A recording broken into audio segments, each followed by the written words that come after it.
रात का समय था। किशन अपने घर के बाहर नीम के पेड़ के नीचे बैठा था। उसकी आंखें दूर फैली अंधेरी जमीन पर टिकी थीं। गांव में सन्नाटा छाया हुआ था। किशन के गांव में पिछले कुछ समय से सब कुछ बदल गया था। एक एक करके लोग बीमार पड़ने लगे थे, लेकिन उनकी बीमारी कोई साधारण बीमारी नहीं थी। वे जागते हुए नींद में चलते, अजीबोगरीब बातें करते और कभी कभी तो अपनी ही परछाई से डर जाते थे। गांव वाले फुसफुसाते थे कि गांव पर किसी बुरी आत्मा का साया पड़ गया है। किशन को याद आया, कुछ महीने पहले की बात है। गांव के मुखिया का बेटा रमेश अचानक एक रात से ही अजीब हरकतें करने लगा था। पहले तो उसने खाना पीना छोड़ दिया, फिर वह आधी रात को उठकर अकेले ही गांव के बाहर वाले बरगद के पेड़ के पास जाने लगा और उसकी आवाज उसकी अपनी नहीं लगती थी। गांव वाले पहले हंसे, फिर डर गए। रमेश के पिता ने उसे कई बार रोका, समझाया, पर कोई फायदा नहीं हुआ। एक दिन रमेश ने गांव के कुएं में छलांग लगा दी। उसके बाद से ही गांव में यह सिलसिला शुरू हो गया। आज रात भी यही हो रहा था। किशन ने देखा, गांव के आखिरी छोर पर बनी रामू काका की झोपड़ी से हल्की सी रोशनी आ रही थी। रामू काका, जो अपनी हिम्मत और शांत स्वभाव के लिए जाने जाते थे, आजकल रात भर जागते रहते थे। उनके बेटे मोहन पर भी कुछ दिनों से वही असर दिख रहा था। मोहन, जो गांव का सबसे मेहनती और हंसमुख लड़का था, अब चिड़चिड़ा रहने लगा था। उसकी आंखें लाल रहती थीं और वह अक्सर खुद से ही बातें करता रहता था। किशन धीरे से उठा और रामू काका की झोपड़ी की ओर चल पड़ा। रास्ते में उसे हवा में एक अजीब सी गंध महसूस हुई। झोपड़ी के पास पहुंचकर उसने देखा, दरवाजा हल्का सा खुला था। अंदर से मोहन की आवाज आ रही थी। मुझे यहां रहना पसंद नहीं, यह जगह मुझे जलाती है। रामू काका घबराए हुए बैठे थे। उनके चेहरे पर डर साफ दिख रहा था। मोहन के शरीर में ऐंठन हो रही थी और उसकी आंखें अजीब तरह से ऊपर की ओर चढ़ी हुई थीं। किशन ने धीरे से दरवाजा खोला और अंदर चला गया। रामू काका, क्या हुआ?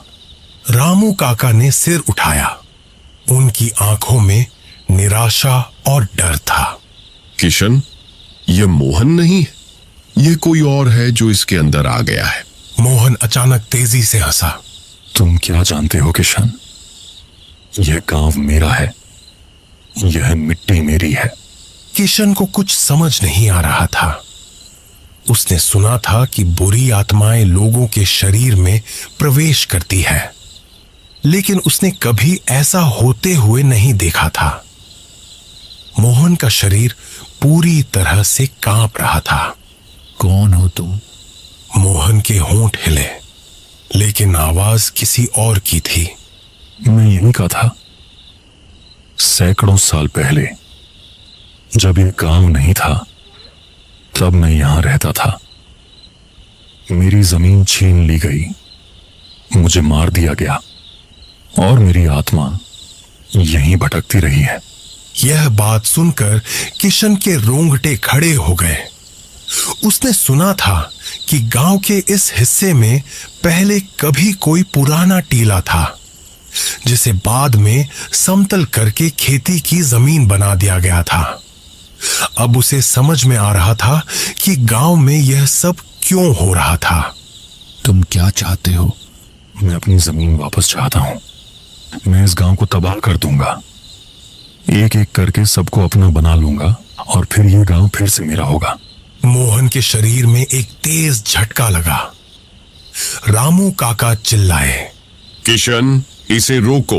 मोहन के अंदर की आत्मा झोपड़ी से बाहर निकलने के लिए तेजी से बढ़ा।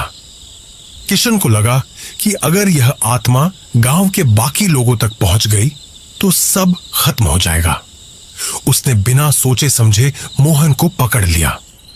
मोहन का शरीर बर्फ की तरह ठंडा था और उसकी शक्ति सामान्य से कहीं ज्यादा थी। किशन ने मोहन को जोर से पकड़ा, लेकिन मोहन उसे धक्का देकर हट गया। उसकी आंखें अब पूरी तरह से सफेद हो चुकी थीं। उसने गांव की ओर देखा, जहां बाकी लोग अपने घरों में सो रहे थे, इस बात से अनजान कि उनके गांव पर कितना बड़ा खतरा मंडरा रहा है। किशन जानता था कि उसे कुछ करना होगा। उसने याद किया कि उसकी दादी अक्सर कहती थी कि बुरी आत्माओं को पवित्र चीजों से दूर रखा जा सकता है। उसे गांव के मंदिर का तुलसी का पौधा याद आया। वह जानता था कि उस पौधे में एक खास शक्ति है। रामू काका, तुलसी का पत्ता।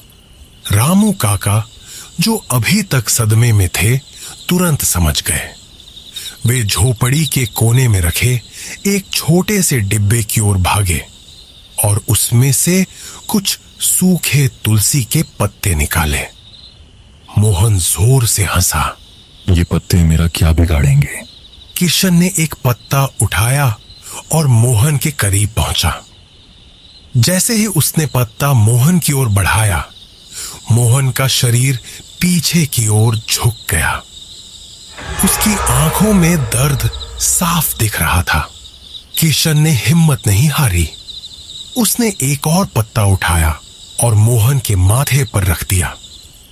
जैसे ही पत्ता मोहन की त्वचा से लगा, मोहन के शरीर में एक तेज कंपन हुआ और वह जमीन पर गिर पड़ा। उसके शरीर से एक काली धुंध निकली और हवा में घुल गई। कुछ देर बाद मोहन की आंखें खुली। वह जमीन पर पड़ा था और किशन और रामू काका उसे देख रहे थे। उसकी आंखें पहले जैसी थीं और वह थोड़ा भ्रमित लग रहा था। रामू काका ने मोहन को गले लगा लिया। उनकी आंखों में आंसू थे। उस रात के बाद गांव में सब कुछ धीरे धीरे सामान्य होने लगा। बीमार लोग ठीक होने लगे और गांव में फिर से खुशियां लौट आईं। किशन ने उस बरगद के पेड़ के नीचे और गांव के चारों ओर तुलसी के पौधे लगाए ताकि कोई भी बुरी आत्मा फिर से गांव में प्रवेश न कर पाए।